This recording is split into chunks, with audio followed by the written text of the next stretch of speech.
বিশেষ অধিৱেশনলৈ আমি নিমন্ত্ৰণ পাইছিলোঁ। অভ্যৰ্থনা সমিতিও মাতিছিলে আৰু মূল কমিটিও মাতিছিলে। সভাপতি সিদিনা নিজেও কৈছে অভ্যৰ্থনা সমিতিৰ সভাপতিও এদিন আহিছিল। আমাৰ অহা 2টা দিন অলপ ব্যস্ততা আছে, বেলেগ ধৰণৰ পূৰ্বে নিৰ্ধাৰিত ব্যস্ততা। সেইবাবে আমি কালিলৈ বা পৰহিলৈ আহিব নোৱাৰিম। আজি কেশৱ মহন্ত ডাঙৰীয়া, মই আৰু আমাৰ অন্যান্য সতীৰ্থ আজি আহি অসম সাহিত্য সভাৰ সভাপতি, প্ৰধান সম্পাদক আৰু অন্যান্য বিষয়ববীয়া আৰু অভ্যৰ্থনা সমিতিকো আমি লগ পালোঁ, আমাৰ শুভেচ্ছা জনালোঁ। দীৰ্ঘদিন ধৰি এই জাতীয় সংগঠনটোৰ লগত আমাৰ সম্পৰ্ক আছে, ব্যক্তিগত সম্পৰ্কও আছে, মোৰো আছে। কেশৱ মহন্ত ডাঙৰীয়াই পৰিয়ালত অভ্যৰ্থনা সমিতিৰ তেখেত এবাৰ সভাপতিৰ দায়িত্ব তেখেতে বহন কৰিছিল। আৰু মই তেতিয়া সেই সীতানাথ ব্ৰহ্মচৌধুৰী ডাঙৰীয়া যেতিয়া সভাপতি হৈছিল গোলাঘাট অধিৱেশনত, তেতিয়াৰ পৰা আৰু সাহিত্য সভাৰ প্ৰতি এটা বিশেষ টান আছে।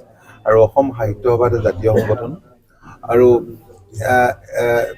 এই জাতীয় সংগঠনটোৰ যি অৱদান অসমৰ ভাষা বিকাশ বা গঢ় দিয়াত, সেই কথা কোনেও অস্বীকাৰ কৰিব নোৱাৰে।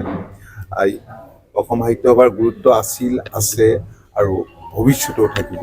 আৰু বৰ্তমান সময়ত এটা কথা আমি প্ৰত্যক্ষ কৰিছোঁ যে নতুন প্ৰজন্মৰ মাজত সাংঘাতিক ধৰণৰ সাহিত্য চৰ্চা হ'ব ধৰিছে।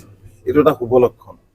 আমি অসম সাহিত্য সভাৰ শুভচিন্তক, কাৰণ যি জাতিৰ ভাষা চহকী জাতি চহকী। গতিকে অসম সাহিত্য সভাই অনাগত দিনত আৰু আমাৰ ভাষাক আৰু আগলৈ লৈ যোৱাত আমি আশা কৰিম যে গুৰুত্বপূৰ্ণ ভূমিকা নিশ্চয় সদায় গ্ৰহণ কৰিব। আৰু আমি জানি সুখী হৈছোঁ যে ৰাজ্যখনৰ বিভিন্ন প্ৰান্তৰ পৰা প্ৰায় 2000 বুলিয়ে ক'ব লাগিব তেখেতসকলে যিটো আমাক তথ্য দিছে, আমাক অৱগত কৰিছে, তেখেতসকলৰ পৰা জানিছোঁ যে খুবেই ভাল কথা। আৰু মৰিগাঁওবাসী ৰাইজে নিজৰ অনুষ্ঠান বুলি সকলো লগ লাগি তেখেতসকলে ৰাইজক পাৰ্যমানে আতিথ্য কৰিবলৈ চেষ্টা অব্যাহত ৰাখিছে। সমস্যা কেতবোৰতো আছেই, সৰু ঠাই, থকা মেলা, অন্যান্য বহু ধৰণৰ অসুবিধা আছে। তাৰ মাজতে যিখিনি কৰিছে, আমি মৰিগাঁওবাসী ৰাইজক, অভ্যৰ্থনা সমিতিক, প্ৰশাসনক আটাইকে আন্তৰিক ধন্যবাদ আৰু কৃতজ্ঞতা জনাইছোঁ। মাননীয় মুখ্যমন্ত্ৰী অহাকালিলৈ অহাৰ কথা, তেখেতো অত্যন্ত ব্যস্ত হৈ আছে এইকেইটা দিন। তাৰ মাজতে আমি জানিছোঁ অভ্যৰ্থনা সমিতিৰ পৰা, সাহিত্য সভাৰ পৰা, মূল কমিটিৰ পৰা যে তেখেত আহিব। ৰাইজেও আশাৰে বাট চাইছে। আমি অনুষ্ঠানৰ সফলতা কামনা কৰিছোঁ। মাধ্যম আন্দোলনৰ বিশেষে ইংৰাজী ভাষা প্ৰৱৰ্তনৰ এই জটিল কথাবিলাক সুধি পেলাই সাহিত্য সভাৰ এটা অনুষ্ঠান, আৰু আপুনি যিহেতু মাধ্যম আন্দোলনৰ পৰা বা সাহিত্য আন্দোলনৰ পৰা আহি নেতৃত্ব দিছিলে, সেই কথাখিনি আপোনালোকে অসম সাহিত্য সভাক সোধক। অসম সাহিত্য সভাই শতবৰ্ষ গৰকি 7টা বছৰ ভৰি দিছে। এই সময়ত আমি অসম সাহিত্য সভাৰ 12পূজীয়াৰ এই বিশেষ অধিৱেশনলৈ আহি নিজে যথেষ্ট মনত আনন্দ অনুভৱ কৰিছোঁ।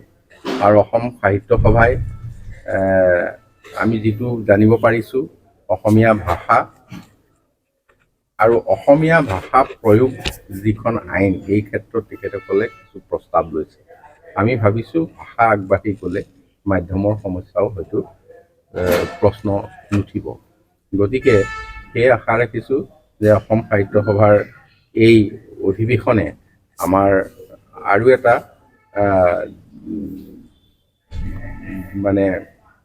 ভাষাক আগবঢ়াই নিয়াৰ মূল দিশত তেখেতসকল এইবাৰ অধিৱেশনে বহুখিনি আগুৱাই যাব।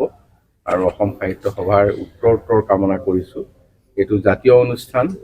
অসমৰ আটাইতকৈ পুৰণি জাতীয় অনুষ্ঠানেই হৈছে অসম সাহিত্য সভা, যি 1977 চনত প্ৰতিষ্ঠা হৈছিল।